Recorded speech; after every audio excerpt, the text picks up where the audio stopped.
Magandang umaga mga kabalita. Noong nakaraang Agosto 24 hanggang mga unang araw ng Setyembre, dalawang magkasunod na bagyo ang dumating sa Pilipinas. Ito ay sina Bagyong Goring at Bagyong Hana. Maraming mga inilikas na ating mga kababayan lalo na sa hilagang Luzon. Mayroon din naiulat ng nasawi dahil sa masamang panahon dulot ng mga bagyo.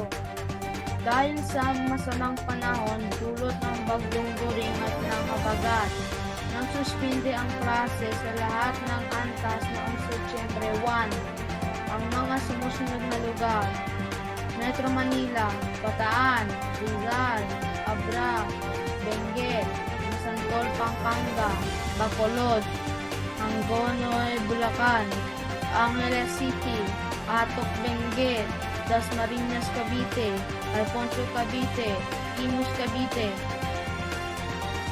13 Martires, Cavite, Naik, Cavite, Novelata, Cavite, Bacoor, Cavite, Silang, Cavite, Subic.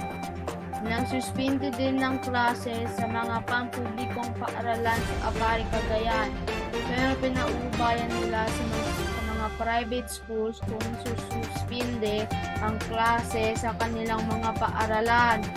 Mga kababayan, manatiling nakaantabay sa mga mahalaga at napapanahong balita. Maging mapanuri sa mga napapanood at nababasang balita para makaiwas sa fake news.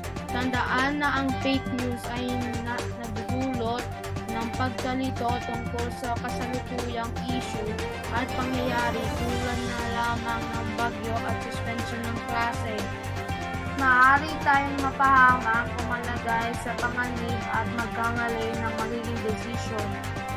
Kung mapapaniwala tayo ng fake news, iba ang mayalang. Ito po ang inyong kabalita, JB. Hanggang sa muli.